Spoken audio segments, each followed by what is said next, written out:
Sebelum ke Bawaslu, saya memberikan sedikit review ya, apa yang disampaikan oleh Pak Kapolda dan yang perlu dipikirkan oleh Bapak Ibu sekalian sebagai MUI.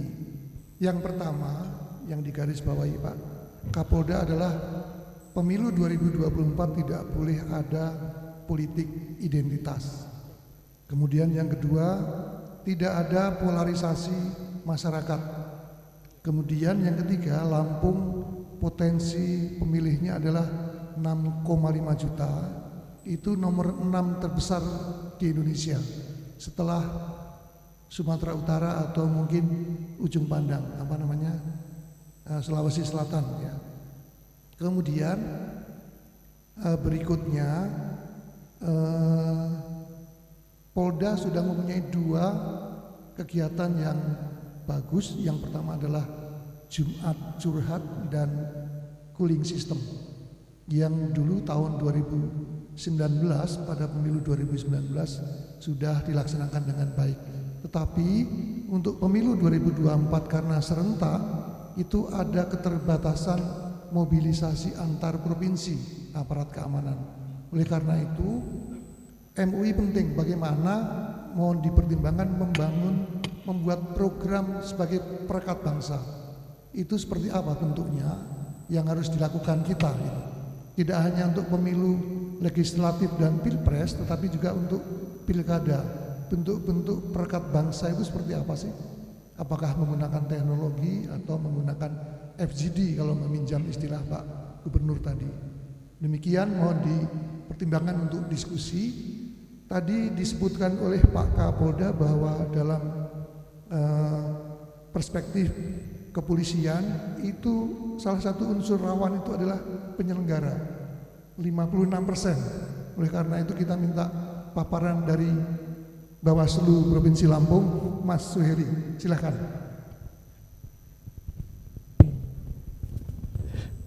Bismillahirrahmanirrahim. Assalamualaikum warahmatullahi wabarakatuh. Izin Pak Gub, Pak Prof Mukri, Rektor IAIN UIN. Ini izin saya kembali bertemu dengan Pak Kapolda. Kami bernostalgia 10 tahun yang lalu. Beliau Kapolres Lampung Utara, saya anggota KPU Lampung Utara. Jadi sekarang ketemu lagi, beliau Kapolda Lampung, saya anggota Bawaslu Lampung. Jadi insya Allah nanti akan bersinergi dan bermitra lagi dalam hal mensukseskan pemilu ini Pak Kapolda. Yang tak lupa rekan sejawat Adinda Erwan Bustami, Ketua KPU, senior saya Mas Nanang, senior di KPU juga, beliau 2 periode KPU Provinsi. Jadi kami sama-sama keluarga besar KPU sebenarnya. Saya keluarga besar KPU yang saat ini sedang dititipkan di Bawaslu ini Pak Prof Mukri. Izin saya menyampaikan materi, tidak menggunakan PowerPoint, karena memang saya mewakili Ketua Bawaslu yang saat ini sedang ada di Lombok. Saya baru landing dari Surabaya tadi malam. Kami memang 7 orang ini saat ini sedang running, mengikuti tahapan-tahapan yang memang sedang padat-padatnya.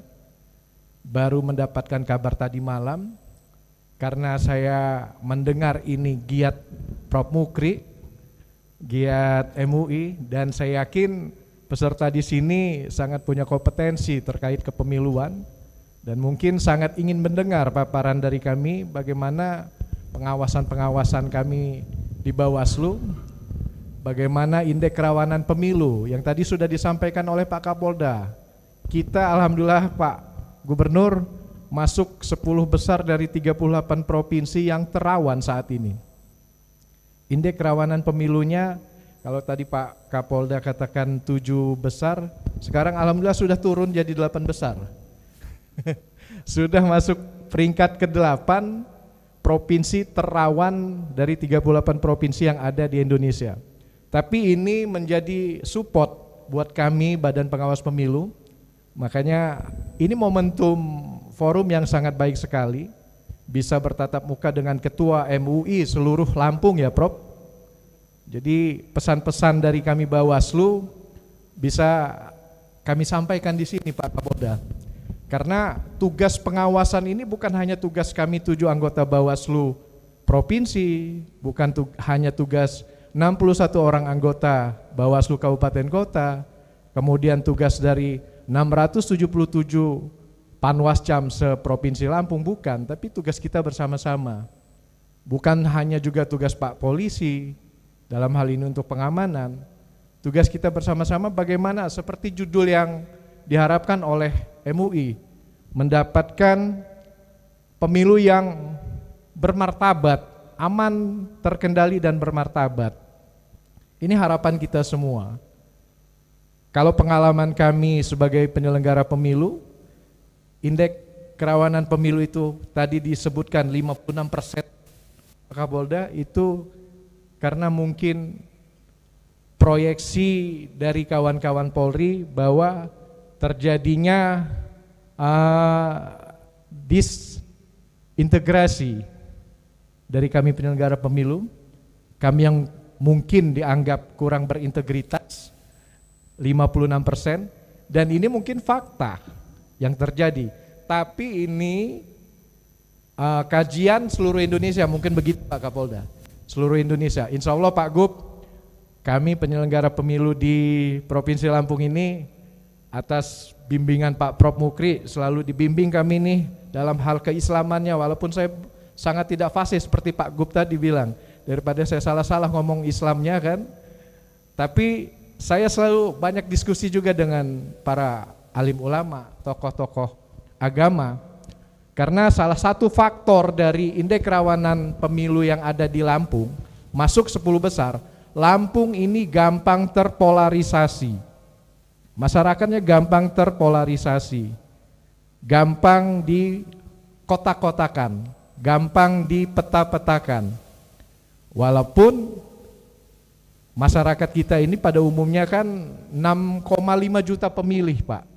6,5 juta pemilih itu terbesar kedua setelah Sumatera Utara di Pulau Sumatera. Masuk 10 besar seluruh Indonesia. Makanya seperti yang dikatakan Pak Kapolda tadi, Lampung ini menjadi lirikan para politik yang ada di Indonesia. Banyak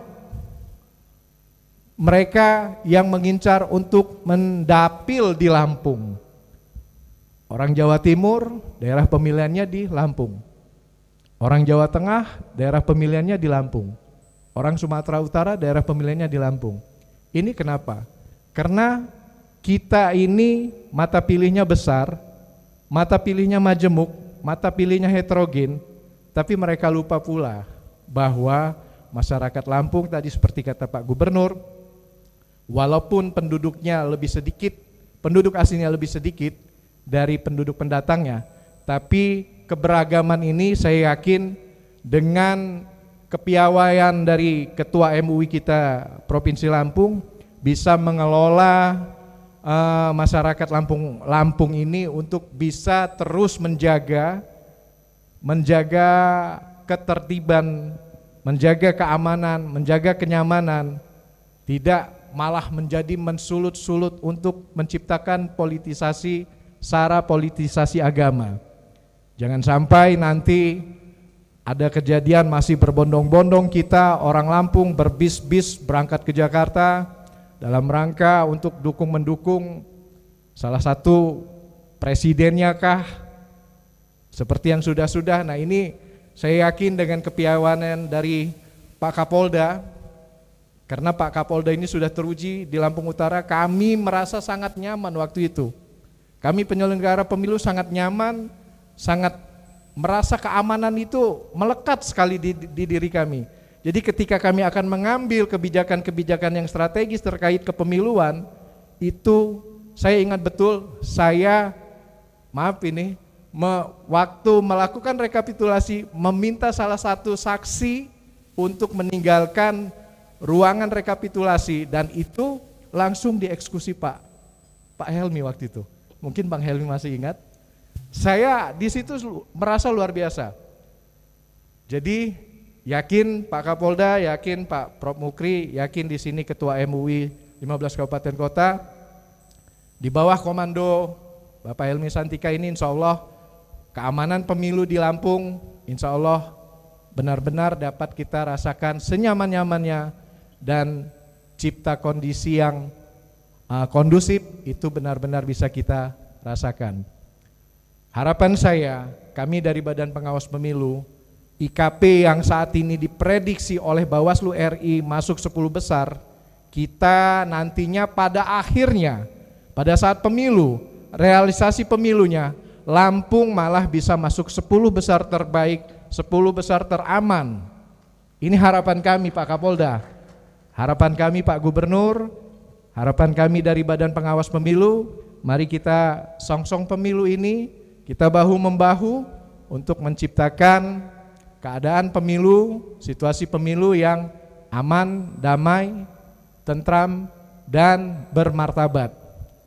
Saya yakin dan percaya bahwa MUI, Majelis Ulama Indonesia ini, berhimpunnya tokoh-tokoh ulama, baik itu dari NU kah, Muhammadiyah kah, yang mempunyai pemikiran-pemikiran yang insya Allah akan bersinergi dengan baik kepada kami penyelenggara pemilu, khususnya kami pengawas pemilu.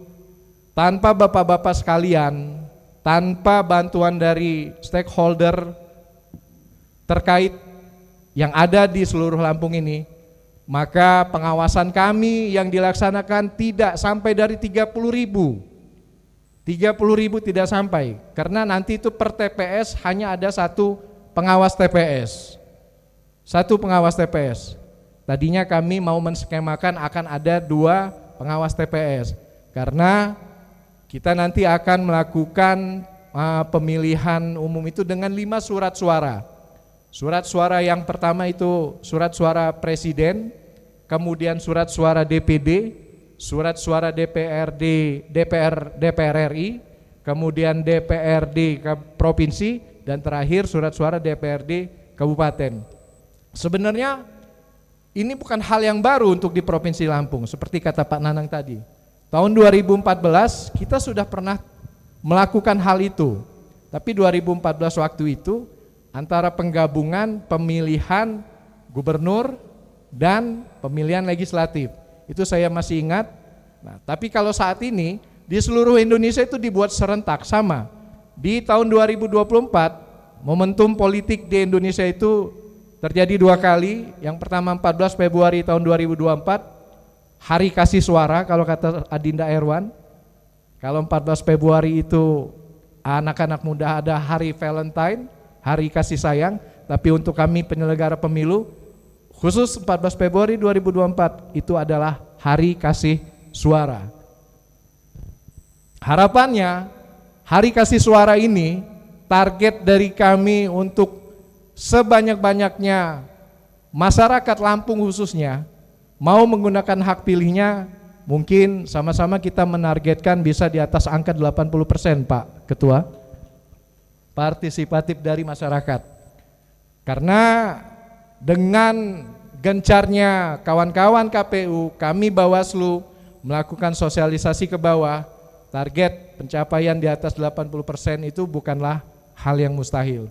Kemudian momentum yang kedua itu kita insya Allah tinggal menunggu perpunya lagi mungkin Pak Ketua Erwan ya, adanya pergeseran waktu pelaksanaan pilkada dari bulan November ke bulan September.